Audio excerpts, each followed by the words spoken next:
Welcome back to Taxpayer Empowerment. I'm Jose Melendez, Campaign Director for the Taxpayer Protection Project at the Texas Public Policy Foundation. Today we're joined by San Antonio City Councilwoman Misty Spears.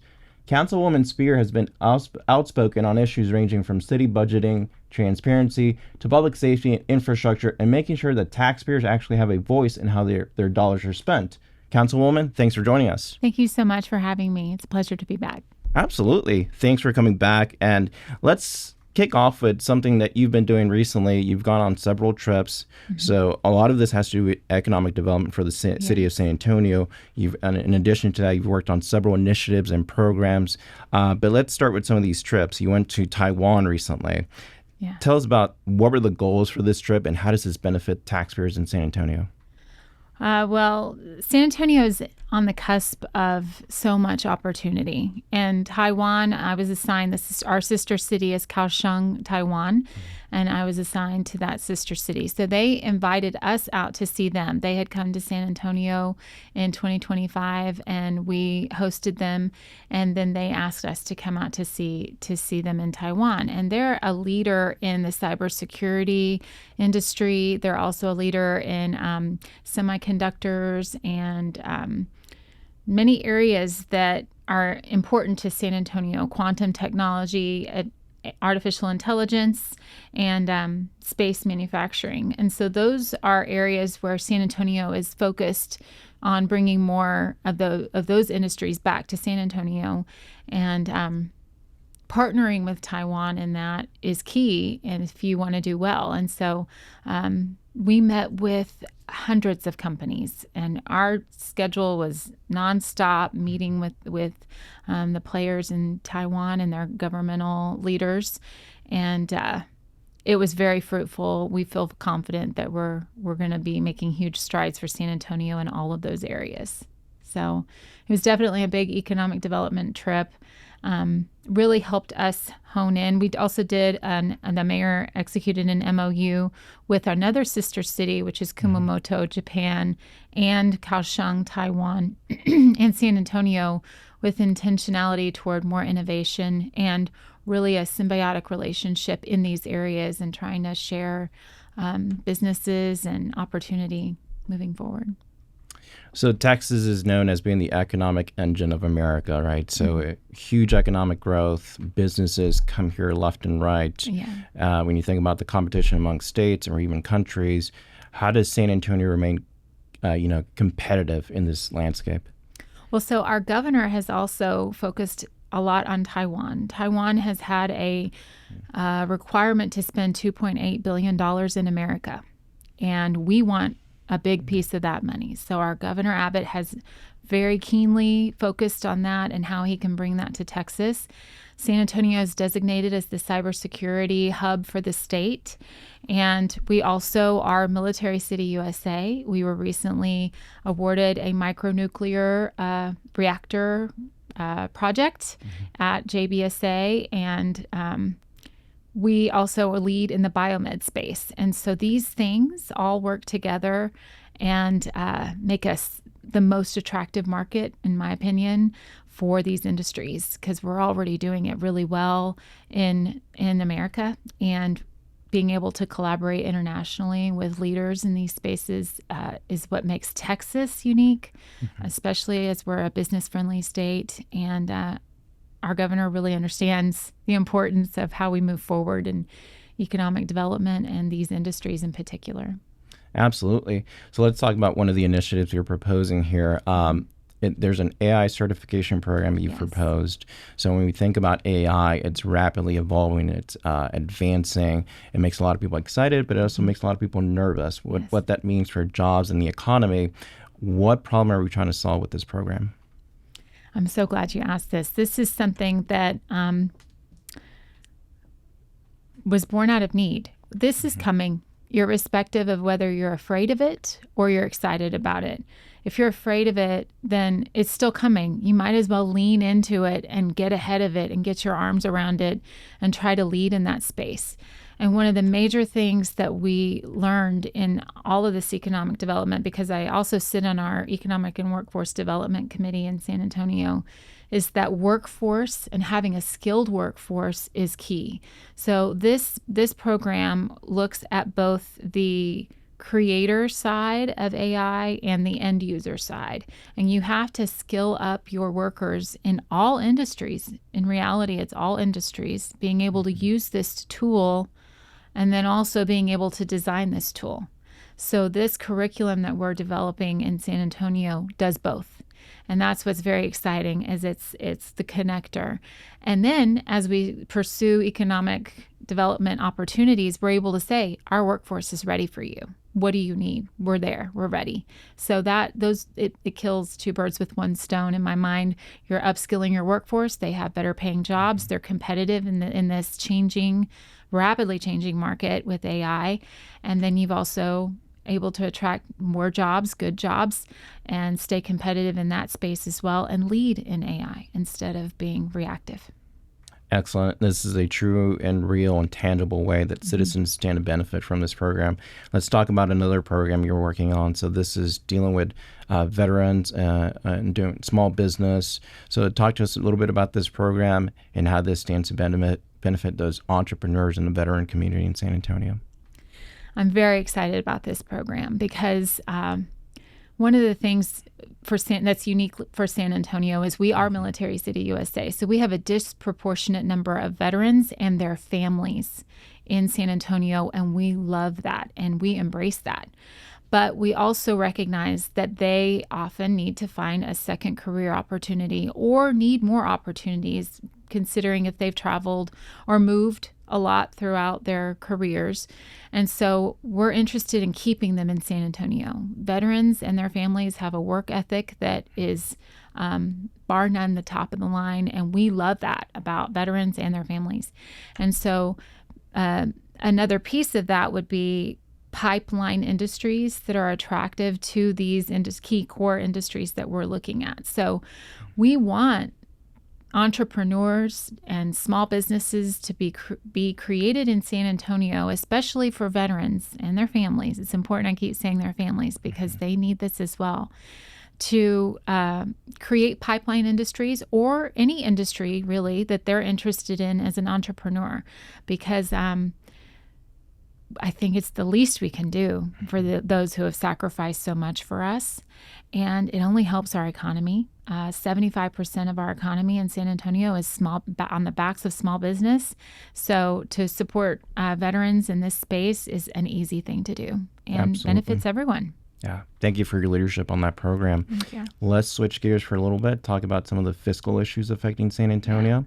So when taxpayers hear about these billion-dollar city budgets, a lot of times they're thinking about how is this going to affect roads, infrastructure, public safety, and some may feel like that's not being resolved. What's the disconnect there between taxpayers and the city? I feel in line with the taxpayers. I want to focus on the core city services.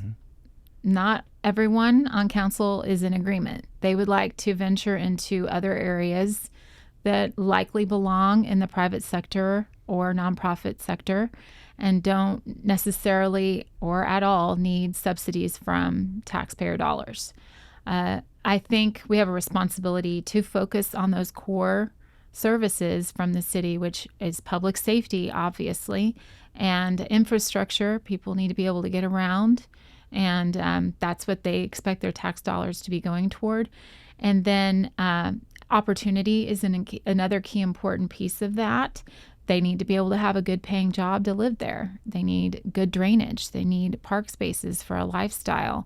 But beyond that, I think you're stepping into private sector or nonprofit areas that I think, while we want to solve all the world's problems, I don't think it's government's job to do that necessarily. And I think we need to be much more careful and conservative, especially considering these budgets are so big. The need is so great to meet public safety needs and to meet those core services, that's really our responsibility, and we do that well. I think after COVID, there was a push to step into these spaces that to alleviate some of the stressors that came up because of COVID. But it was never designed to be a permanent fixture in our government and our budget. And it has become that. And it will be painful. Sure. But I liken it to how you run your household. If you have a traumatic event in your home, you lose a job, a loved one, et cetera, that it greatly affects your bottom line and your budget and your household. What do? You pay the must-haves and you cut the luxuries or the things you don't have to have. It doesn't mean you don't get to add those back later and probably in a more efficient way. It just means we have to do what we have to do right now and not do the extra. And I think it's really that simple, and that's where we're at. And it's painful, but it must be done. It just simply must be done. I love how you put it in a very simplistic way. We would love government to act more like our households, where you're budgeting everything that is coming into your household, food, all the necessities. So San Antonio is a wonderful city. People keep moving to San Antonio. How do city leaders balance the need for more infrastructure while at the same time understanding the reality that the people are experiencing rising property tax burdens? Yeah. Well, we're also facing some rate hikes from some of our utilities as well. And I always say you can only squeeze so much juice from one orange, and it really does impact people and their ability to stay in their homes or wherever they're living if you keep raising tax rates and increasing rate hikes. And so to your point,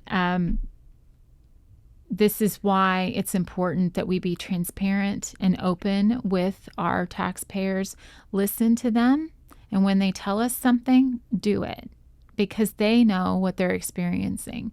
And that's one of the approaches that we've taken in my district is extreme outreach, outreach and communication regarding the budget, because I really need their feedback to instruct me on what they think we should be doing with regard to our tax rate, bond capacity, the real focus things that they feel we need to focus on, which of course is public safety and infrastructure. At the same time, taking advantage of opportunities with our partners like TxDOT, who's ready to move on a project. We need to take advantage of that now so that it's less money out of our taxpayer pockets and improves infrastructure. So prioritizing these different needs within infrastructure and public safety is another key component as well. So that's why I work really hard and my team works really hard to do a lot of outreach to our community and our residents to get their feedback so that their voices are heard. Let's flesh that out just a tad more. So citizen engagement. A lot of taxpayers feel disconnected from City Hall. What are some practical ways? So give some examples of what that looks like. How can they get involved in the budget process before decisions are finalized? This is a challenging thing because the average person is working a full-time job. They have children. They have places to be in the evening. They have a life that they're living. And government is not front and center, but they notice when it's missing the mark on things. And it's my job as an elected official to get to them. They don't necessarily need to be expected to come to me. So we make ourselves as available as possible. We send it's much like running a political campaign all the time, except you're just trying to reach your residents. So we do block walking, we do mailers, we have town halls as often as possible throughout my district to do that. We send out surveys, newsletters, lunch meetings. We try as hard as we can to be available and reaching our voters in every way possible, attending HOA meetings whenever we're invited and can go. We go, and just trying to really create that sense of community and pulling together, even at events that are the more fun events that we do host, like we have a 4th of July event coming up. We'll get a lot of feedback there in a fun environment, but we'll get to talk and interact. And so it's my job as an elected official to get to them. I can't expect them to come to me. And often they feel like their voices won't be heard, and there's an apathetic viewpoint toward government, which is understandable. But my approach has truly been to really revamp that approach within my district and change that narrative and really have more dialogue and be really closely connected to the community. You know, one of the things that I say a lot at the legislature when I'm talking to members is when it comes to affordability, how can Texas remain an economic or say that it's an economically sound state if the average Texan can't afford to buy a home, right? So it gets back to the affordability issue. You know, Texas cities are growing super fast and affordability is top of mind for folks. Yeah. When you think about what cities should be prioritizing over the next decade in order to make sure that cities continue to be livable and economically competitive, what does that look like? Housing and affordability is a complicated issue because there's a lot that goes into any development. And if we over incentivize and over subsidize, it blocks out market competitive housing, which is the real strong, sustainable, resilient housing option. If you're over subsidizing and over doing too many abatements and things like that, it shrinks our tax base. But it also is making it impossible for market to compete, and that is a struggle for us, right? Because we want housing affordability, but we want it to be organic. We want it to be that we're doing all of the things we're really supposed to do within local government and not getting out over our skis into other areas, that the areas like housing can really thrive and provide those affordable options. And this comes down to how is infrastructure designed and built through developers and who bears that cost, and how do we alleviate that at the local level through reduced permitting and complications and barriers through permitting and really just getting out of their way as much and being able to allow them to develop according to the market needs and as the market dictates. A key component to this, though, is workforce and livable wages. People need to get out of the cycle of poverty that is in every community. And to really do that, we have to provide better jobs and ways to get their education, upskill their education so that they have good paying jobs and can get the house that they want. We want that American dream. We want them to be able to aspire to get to the home that they always dreamed of. And I feel like that's been lost. I feel people feel a little hopeless about that. The average age of the first-time home buyer has gone up significantly in just 5 years. It's gone up. And that's bad. That's very scary. It's also very impactful to the industry as a whole. So we've got to really look hard at the policies that we implement.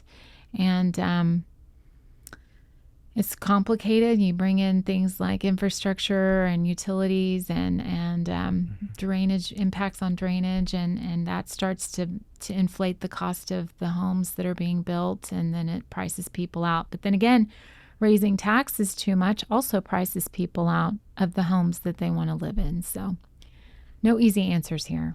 You make a good point, right? It's not just a matter of getting people into homes, but making sure that they stay in those homes, and taxes is a factor in that. You know, I'm reminded 2 weeks ago I was at an affordability conference talking about housing issues, and one of the things I said was a lot of times a lot of the reforms that I chase at the legislature are ones that affect local governments. But we do that simply because a lot of times we tell cities you need to be better stewards of our tax dollars, be more responsible with the usage of our resources. But not all cities follow that mantra. And so a lot of times we have to go through the legislature to tackle these reforms. Now, I also said I would love to see cities take it upon themselves to do these things rather than the state stepping in and providing the pathway. So on that note, when you think about the state reforms that are being proposed and the need for local control, how can the legislature and local governments come together to figure this out?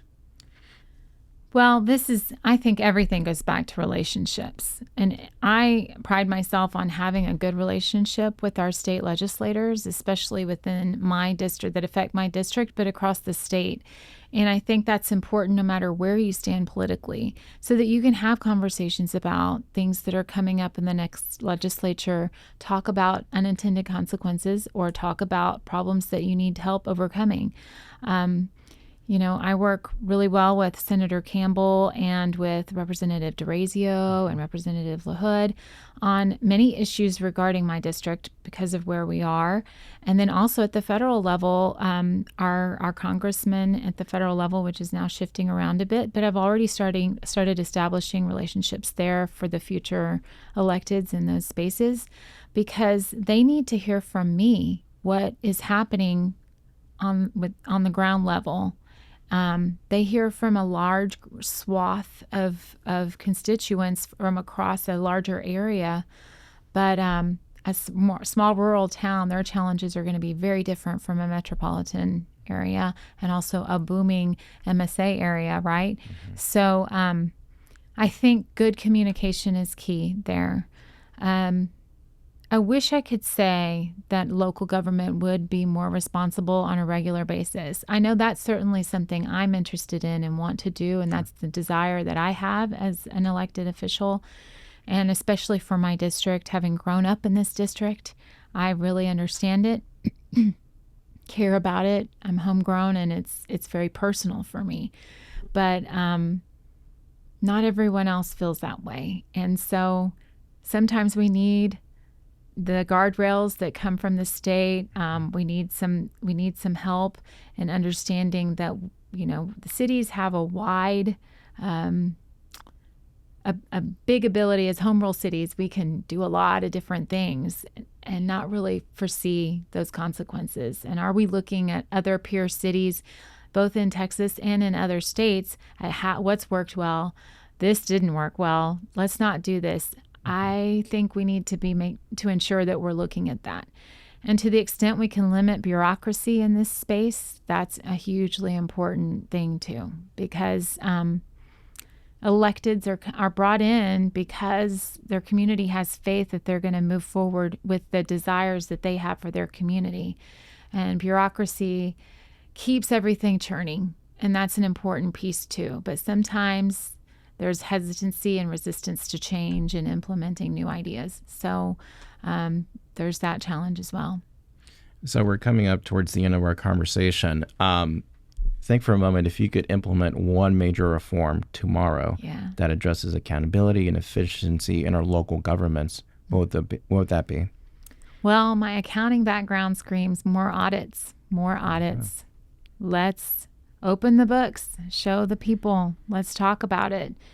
Let's sunset things that aren't working and be willing to do that, or pivot.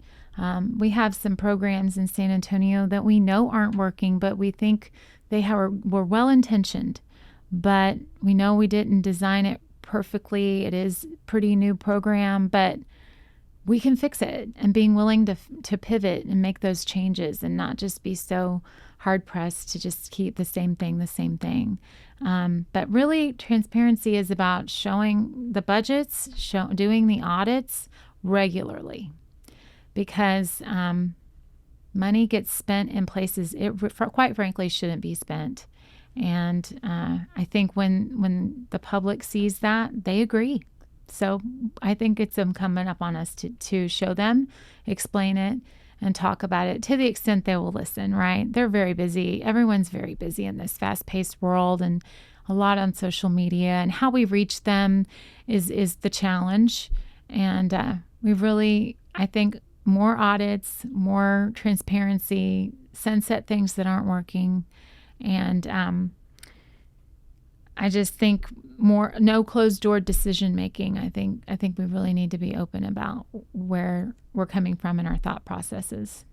As they say, sunshine's the best disinfectant. So completely agree. As a final question, what gives you optimism about the city of San Antonio moving forward despite all the challenges that we're facing today? I have nothing but optimism. I often am called the Pollyanna on the council, because I feel that the identities of a lot of the other major metroplexes have been established. San Antonio, though, we have more opportunity coming our way. We are an extremely affordable place to live, a beautiful place to live. Your quality of life is fantastic. Culture, things to do, it's unbeatable. And the small town feel, but it's a big city, is a real thing.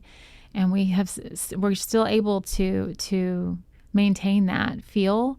And we're seeing that it's more attractive to other companies wanting to come to San Antonio, or internally people wanting to build their businesses and remain in San Antonio, and then active duty coming back to San Antonio to live there permanently.